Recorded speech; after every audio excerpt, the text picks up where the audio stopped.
Muy buenos días.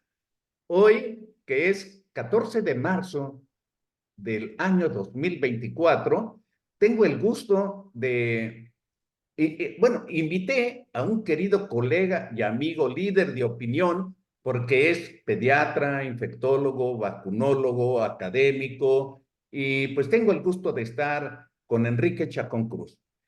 Y el hecho de haberlo invitado es porque estamos cumpliendo 4 años de una pandemia que paralizó el mundo, que cambió el mundo, como fue el SARS-CoV-2 o COVID-19. Enrique, muy buenos días. Qué gusto que estés aquí conmigo. Eduardo, ante todo, gracias a ti por invitarme y contento de compartir la celebración, por llamarle así, de 4 años de cuando empezamos a estar encerrados en nuestras casas. Bueno, Eh, no todos, porque los médicos tuvimos que trabajar. Bueno, recordatorio, más que celebración. Y fíjate cómo ni nos imaginábamos, nos habían llegado noticias de que en China había habido un comportamiento inusual por un virus y que aparentemente era desconocido, hasta que después pues ya nos dan la noticia y ahorita en cuestión de días vamos a cumplir 4 años de que ese virus llamado SARS-CoV-2 y que le pusieron COVID-19 porque apareció en el 2019, pues resulta que vamos a cumplir 4 años. Y en tan poco lapso de tiempo, depende cómo lo veamos, pues ha habido una serie de cambios, de transformaciones que si hablamos desde el punto de vista de la historia de la humanidad, pues nunca se había confinado, nunca se había recluido a los sanos. Solamente teníamos conocimiento de que las cuarentenas eran para los enfermos, no para los sanos. ¿Cómo recuerdas tú ese tiempo, Enrique? Lo recuerdo tanto porque lo viví tanto, ¿no? Lo viví tanto. Recuerdo, por ejemplo, en el 2009 que tuvimos la pandemia de influenza que no se compara para nada a esta del COVID-19. La pandemia trajo enormes consecuencias al planeta. Vamos a empezar primero con el planeta, luego México. Eh, Tremendas. Una, muchas muertes, muchas millones de muertes. Eso fue terrible. Eso no se veía de la influenza española, pero ahora con toda la tecnología, realmente tenemos una mayor cuantificación de los casos que murieron. Y murieron muchos, muchísimos casos. Estuvieron cerca de morir muchos. Y otra de las consecuencias de salud fue las secuelas del COVID prolongado o el long COVID que le llaman, que se siguen viviendo. Y las secuelas del COVID prolongado van desde lo psicológico, psiquiátrico, muscular, actividad física, lesiones permanentes en el corazón, en el pulmón, etcétera, etcétera, etcétera, etcétera, etcétera. De todo lo que es el COVID prolongado. Eso es solamente la cuestión de salud. Ahora, si nos vamos a otras cuestiones más sociales, el desastre económico que seguimos viviendo, la gran cantidad de negocios que cerraron y quebraron por la pandemia, no pudieron ser sustentables y quebraron. Desde restaurantes, desde incluso instituciones de salud privadas y públicas, de centros de espectáculos, centros deportivos, gimnasios, muchos gimnasios cerraron, quebraron, incluso están quebrando ahora muchos negocios, una gran cantidad de negocios que quebraron y fortalecieron lo que es el comercio digital la economía digital, que es lo que estamos teniendo tú y yo ahorita, digital, a distancia, pero la cuestión aerovial, todo esa crisis económica espantosa, la diferencia de clases se disparó, el que tiene dinero, mucho dinero, se aseguró, el clase media se fue a la clase baja y la clase baja quedó en pobreza, eso está determinado, el UNICEF lo publicó, eh, y bueno, la gran cantidad de huérfanos, hablando de niños, porque murieron mucho más adultos que niños, no digo que niños no haya sido también desastrosa, pero fueron más adultos, la gran cantidad de huérfanos en el mundo estamos contando millones de huérfanos, desde bebés hasta adolescentes, por COVID. Y bueno, la lista es larga. Entonces, seguimos sufriendo por COVID. Y México, terrible, de los peores países que enfrentó la pandemia. No hubo un solo país que la haya enfrentado bien, pero México fue peor, de los peores, donde tuvimos el número uno de médicos y enfermeras muertos por COVID, tanto en números totales como en tasa por 100,000 habitantes. Ese es un récord que tienen nuestras instituciones gubernamentales. Haber favorecido que haya muerto tanto mexicano y tanto médico y enfermera mexicanos. Eso es un crimen y ni siquiera han dado una disculpa. Eh, y yo creo que el tener un país que no tenga una infraestructura de investigación científica, una infraestructura hospitalaria, de atención primaria, de atención secundaria, de atención terciaria, para evitar todas esas consecuencias tan fatales, y que siga sin hacerlo, y siga quitándole dinero al sector salud, no habla más que de una manera de dirigir este país de una manera criminal, porque desatender a la salud es matar a la población.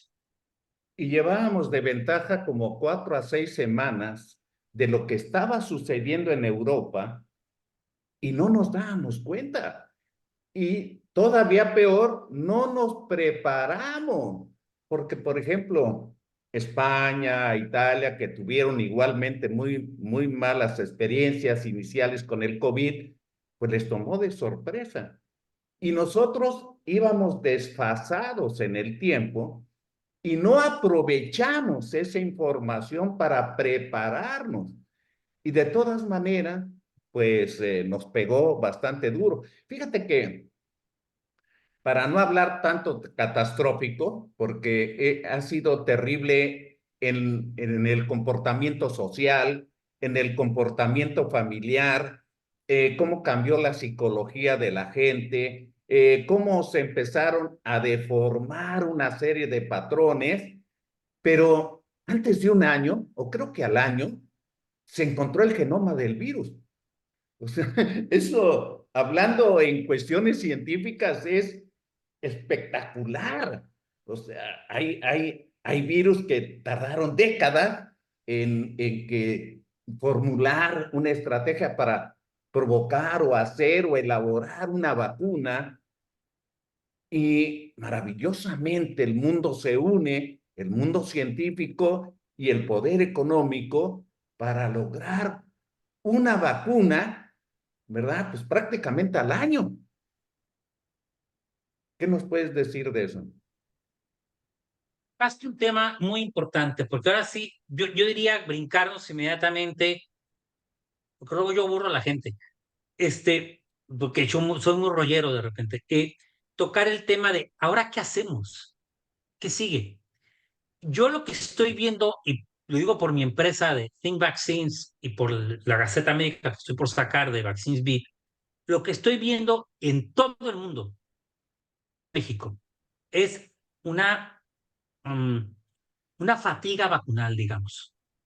La gente ya no quiere saber nada de vacunas. Ya lo olvidaron o lo quieren olvidar. Ya vivieron la pandemia, estuvieron encerrados un año o más en sus casas, los que no son profesionales de la salud. Muchos, si no es que casi todos, tuvieron un problema económico serio o moderado a causa de la pandemia. Muchos vivieron muertes cercanas o ligeras o relativamente cercanas.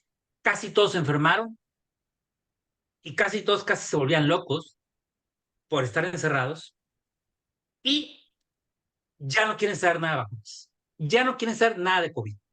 Eso se le llama la fatiga vacunal. La gente está cansada de eso. Pero no nos podemos cansar, Eduardo. No nos podemos cansar. Existe ahora algo que ya se había hecho en el 2009 con la pandemia de influenza, que es la preparación a una nueva pandemia, el Pandemic Preparedness, o prepararse para una nueva pandemia. Y ya la OMS está muy fuerte en eso, y existen documentos extensísimos de la preparación para una nueva pandemia. De hecho, yo voy a participar en un libro que va a ser el doctor Andreu Comas de San Luis Potosí, al respecto. Yo voy a participar en la parte de vacunas para la preparación de una nueva pandemia. Por ejemplo, la OMS, y hay una organización no gubernamental que se llama CEPI, que su matriz está en Noruega, que ellos tienen el plan de los 100 días, de hacer una vacuna a los 100 días que aparezca una nueva probable pandemia. En 100 días, una nueva vacuna, y también por medio de otras farmacéuticas, un nuevo medicamento a 100 días de que nazca esa nueva pandemia.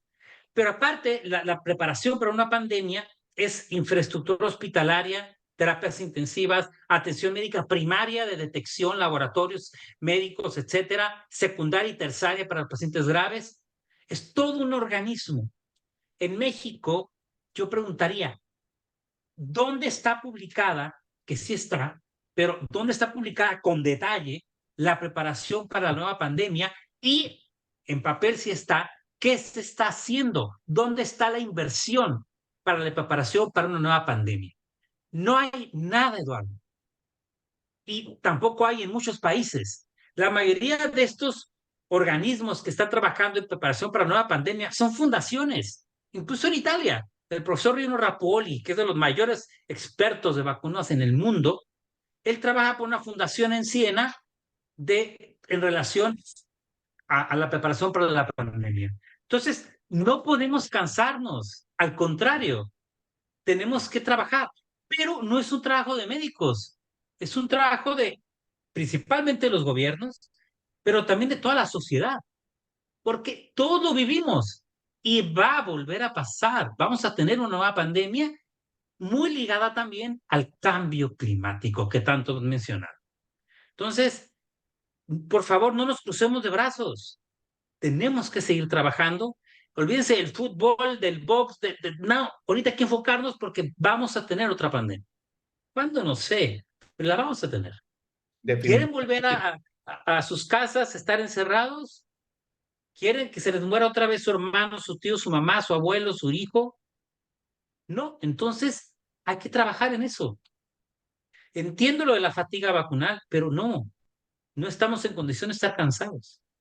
Y lo peor sería que nos conformáramos, porque hay tantas preguntas sin contestar, nada más del COVID, eh, el comportamiento a largo plazo de la gente que lo padeció, los huérfanos de la pandemia, ¿qué fue de ellos, de los que se infectaron o no se infectaron?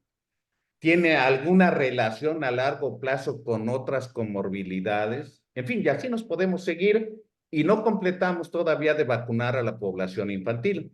Creo que nos tenemos que acostumbrar que mientras, ya lo hemos dicho en otras ocasiones, mientras siga circulando el virus, pues va a seguir mutando.